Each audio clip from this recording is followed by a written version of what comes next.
Hello. This morning I had a very unsettling experience. For the last couple of years I've been experimenting with meditation and mindfulness in order to try and calm my own inner turmoil. I'm trying to calm my own inner critic, that voice there that's constantly there. And over the years I've had some success with it. There's been periods of peace and a sense of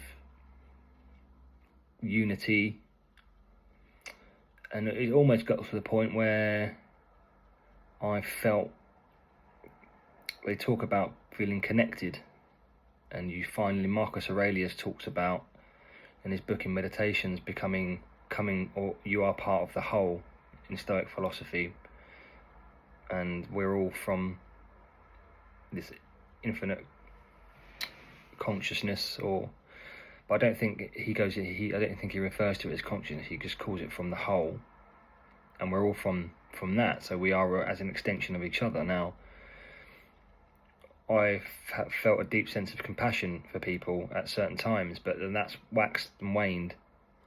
And throughout those 2 years, I've, in desperation, used alcohol, recreational drugs, and sometimes intentionally to try and explore this landscape within me of my own mind, and it was devastating. It was terrifying. There was one experience that I had that was just extremely destabilizing, and it made me realize that these compounds and these substances are extremely powerful, and that it's not my way of exploration. It works for some people. They're able to let go, and for me, letting go has been one of the hardest things to accept, that I before couldn't let go or couldn't accept. I'm 35 now, and for the last 5 years, about 3 years, I did have a real hard time accepting that my 20s are over, and that time, what that once was, that vibrant, exciting, social time with friends and experiences and traveling, that was then.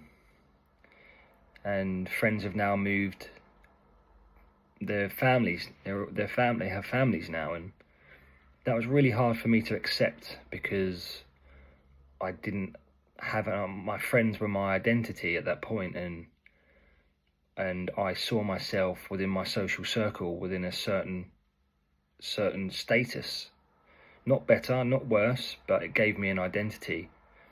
So that stripping away of those intimate relationships, obviously we're still friends, but close relationships, when people have children, they change, and friendship is it's no longer the number one priority in their life, understandably. So I had a hard time really accepting that, and it made me doubt myself and question myself. Now, the last 8-9 weeks, I've been completely sober. So I read Alan Carr's book on how to quit alcohol the easy way. And I was never an alcoholic, but I had a problem with alcohol, meaning once I popped, I couldn't stop.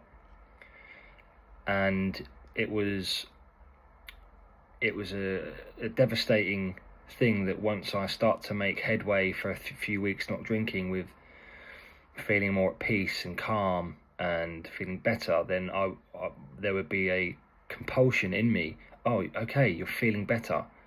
And I would forget that where that road leads me of drinking and going out, and it completely severs the connection, the umbilical cord that I'd worked so hard to create, the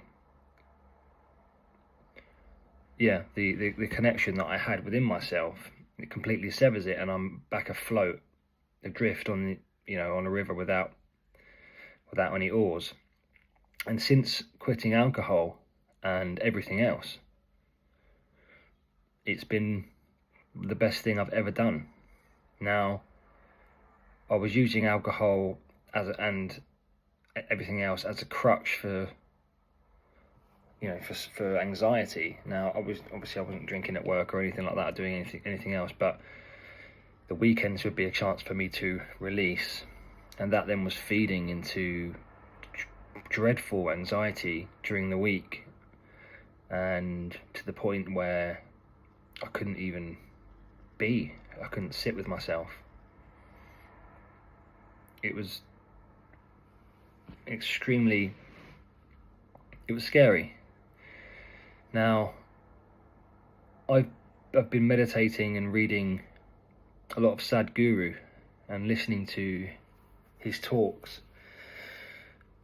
Obviously, you've got the greats like Eckhart Tolle and this type of thing, The Power of Now. And Eckhart, when I read The Power of Now about 3 years ago, he talked about an awakening of where his pain and all of the pain internally just came to a climax, and he could no longer be with himself, and he broke through he pierced through the veil and became free of that.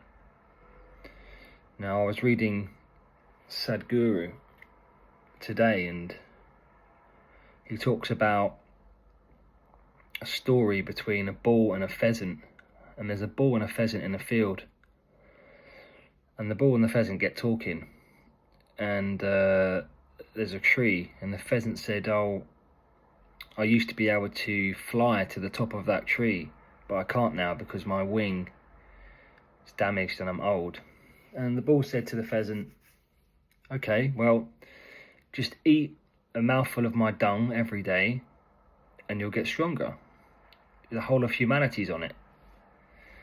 So the pheasant each day ate a bit of the bull's dung, and then a week later he got up to the first branch, kept eating the bull's dung, and next thing you know, he's strong enough and he's at the top of the tree, right at the top of this tree, standing proud. And then there, at the edge of the field, there's a farmer there, and he sees the big fat pheasant at the top of the tree, gets his shotgun and blows it to pieces. Now, the moral of the story is you can get as high as you want on bullshit, or as far as you want on bullshit, but it never lasts. And when I read that,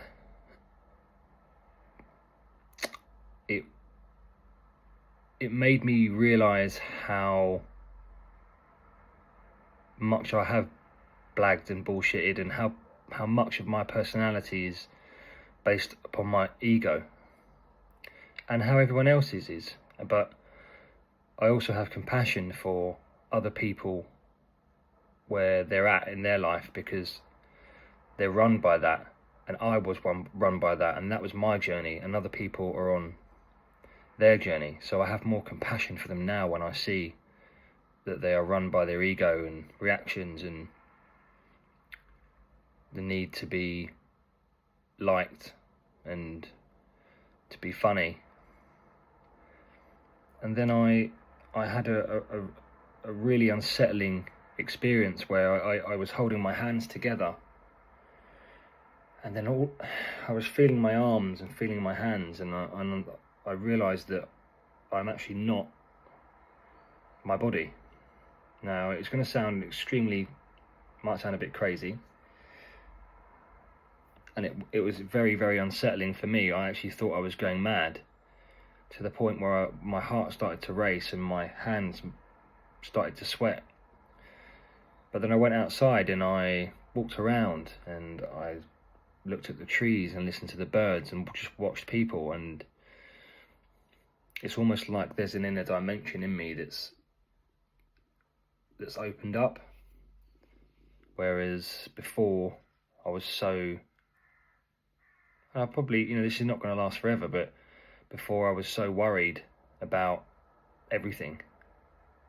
But it seems to mean that now there's a distance between that. I mean, how often do you walk down the street and you can feel the breeze on your face and your clothes touching your legs all the time, and you're so aware? So at first it was very overwhelming, but everything looked more real than it's ever done before. I didn't know where to look. I didn't know how to sit, and for a while I was worried. But it's almost like now I've, over the last couple of hours, I've managed to integrate that into me, my awareness. Whether it lasts or not, who knows, but I'm just curious if anyone's had this experience before and they felt whether like they were going mad, or whether they felt like it was freeing at first, or whether you felt like you can speak to somebody about it. But just know that you're okay, and to breathe, and to go outside and listen to music, and don't be afraid to dance in public. I was strumming away listening to Green Day, Jesus of Suburbia, and singing while people were walking past, and normally there would have been an inner resistance to that, and surprisingly there was nothing. So I'd be really intrigued to hear about anyone else's experience, but just know that you're okay. Alright, see you later.